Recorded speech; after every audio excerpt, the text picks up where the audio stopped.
starting off with the richest or highest earning professional Overwatch player ever. Now there's two subcategories to this, the highest salaried player and the player who has earned the most in winnings. Starting with the latter, the current title holder for that is of course Violet. Multiple sources ranging from Dexerto to Liquipedia to Reinforce and to eSports charts all conclude that Violet has earned between 600k and 650k from prize pool winnings alone, which would make sense considering that Violet has been an Overwatch veteran and he's one of the GOATs. There is a bit of an asterisk here, since these orgs in Overwatch League would usually take 50% of the prize pool, and of course, you would get taxed. However, that of course applies to all players, so for Violet, you'd still be number 1 most likely. Since I am on the topic of Violet, he might also get a record for the most amount of insane throws and the most expensive throw in the entirety of Overwatch. Of course, he had that jumping incident on King's Row. An early pick! Oh my god!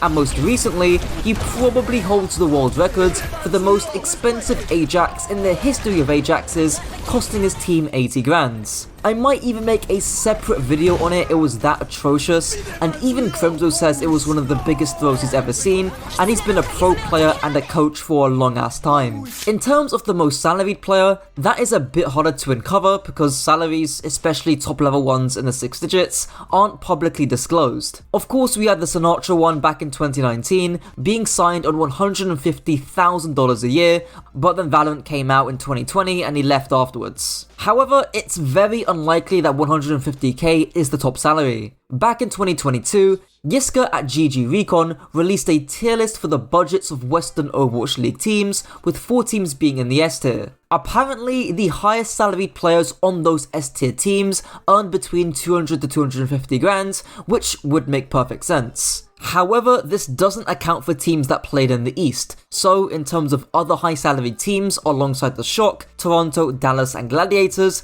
Philadelphia Fusion had to be up there just for car pay alone. It definitely takes a pretty hefty salary to keep the same player for half a bloody decade, especially when you don't win anything. I'm sure Profit at Seoul Dynasty was also securing the bag too. In fact, Profit has the record for the most amount of matches played in the Overwatch League at 790, and just to put that in perspective, the player with the second most amount of matches played was Violet at 677. That goes to show how integral Profit was to any team he was on. For the second main record, let's go through the longest game of Overwatch ever. Now this one has multiple subcategories because what game modes are we talking about here? If we're talking about arcade, then SiNotFound probably holds that record with an 82-minute total mayhem game that I'm sure you already know of. However, if we're talking about quick play, that probably goes to Plat with an 89-minute game of Esperanza. However, if we're talking about competitive play,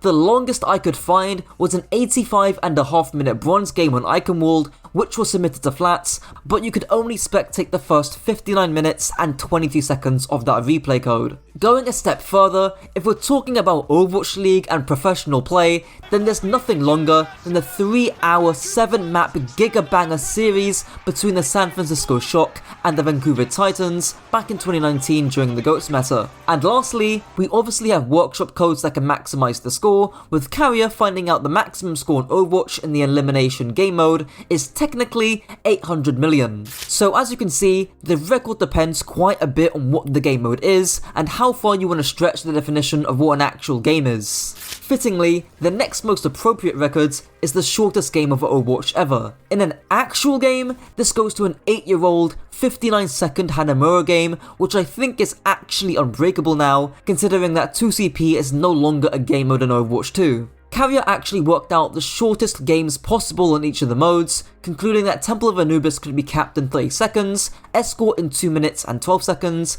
Hybrid in around 2 minutes, Control in 5 minutes and 8 seconds, Flashpoint in about 6 minutes, and Push in 1 minute and 57. So yeah, it's safe to say that old Overwatch 1 records of 2CP are pretty much never gonna be beaten unless 2CP makes a comeback. In Overwatch League, the shortest match I could find was Shock vs Titans from 2020, lasting 19 minutes and 23 seconds. I don't know how up to date this record is, but considering how big the gap is between first and second place, I would assume there isn't a match shorter than this one, but you guys can correct me down below. Now going over the most amount of kills or eliminations on a single map, which goes to Happy. This was 75 eliminations on a single map, and it was racked up when he was playing against the San Francisco Shock in 2021. The source for this one was from Dexerto, which I'll mention now. All the sources will be linked in the description for you to check out yourself. While we don't know the specific map or even the specific match that was played in 2021, we can make a pretty good educated guess. In terms of which game it was,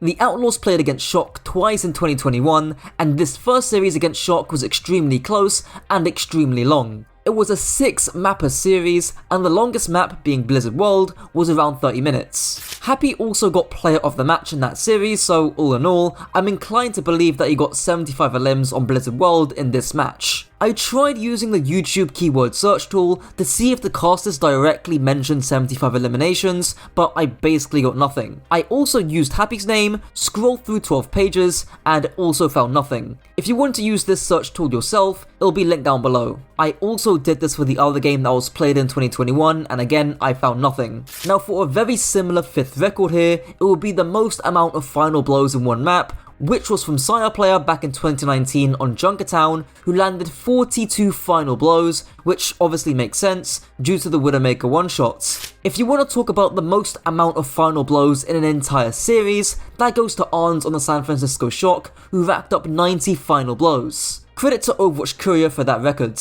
Now onto the most expensive Overwatch accounts, and I should say, to protect myself, I am obviously against account buying and or selling. Obviously, if you do enough digging, you'll find these accounts. The most expensive one I could find was Yazan's Champion 1 account, which was selling for around 3.5k USD, but as of the recording of this video, it's discounted by almost $1,000. Before Pink Mercy also got re-added back to Overwatch, there were Pink Mercy accounts going for over 2.5 grand, and probably even more. Obviously this whole market crashed when the Pink Mercy got reintroduced, but it's worth mentioning. For the penultimate record in this video, I have to go over the most amount of consecutive losses and consecutive wins in professional Overwatch. For losses, everyone knows this, but that crown goes to the Shanghai Dragons, who had 42 losses in a row, breaking that streak on Horizon Lunar Colony against the Boston Uprising. This streak was so fucking bad that it even broke records in traditional sports, let alone other esports titles, and it could probably even go to ranked as well, because I don't know a single player who's lost 42 matches in a row in comp. You have to get really deep into some obscure traditional sports to find any team that's ever done worse. Across the board, no NFL, NBA, MLB, or NHL team has done worse, with the longest losing streak there coming from the Philadelphia 76ers, who in 2015 lost 28 games straight across 2 seasons. It's probably never gonna be broken again because of how long the 2018 Overwatch season was, featuring 40 games for every team played. Still though, it's an incredible feat that it did actually happen. In terms of consecutive wins, that title is still held by the 2019 Vancouver Titans, who achieved a 19-game win streak back at their peak. It's kinda sad comparing their 2019 and 2021 records, because one is a sea of green and the other is a sea of reds. It's also worth mentioning that Crazy Raccoons, who are probably the best team in the world currently, are at a record of 14-1, and they only lost 1 match against Team Falcons back in June. In terms of consecutive map wins, that goes to San Francisco Shock, who won 28 maps in a row before losing a map to the Shanghai Dragons in the Stage 2 playoffs. Those 28 maps translate to 7 4-0s back to back, which is still insane to think about. And lastly, for a bit of fun, we'll go over the worst C9 in Overwatch history. I think the biggest and most egregious C9 that everyone can agree on is Youngjin's C9 on Dorado. I'll play a clip from Plat chat going over it here, but do brace yourselves if you haven't seen it already. Put it at the very top of S before we even play the clip. Alright. Oh, Youngjin. Oh my god. That was actually a C9. This is objectively the worst because there's the enemy team, you don't even see him. You literally don't even see the enemy team. He walks so far off. Like, look how far off he walks. He runs into the sunset. Most recently in the Esports World Cup, we've also had arguably the most egregious C9 this year with Twisted Minds against Makers. If he can stay alive long enough, it could work out for No, you can't be serious. Oh no. And that's it for the video. A bit more of a quick one due to the long ass Toronto video I did, which I highly recommend you give a watch. As always, let me know your thoughts down below, and until next time.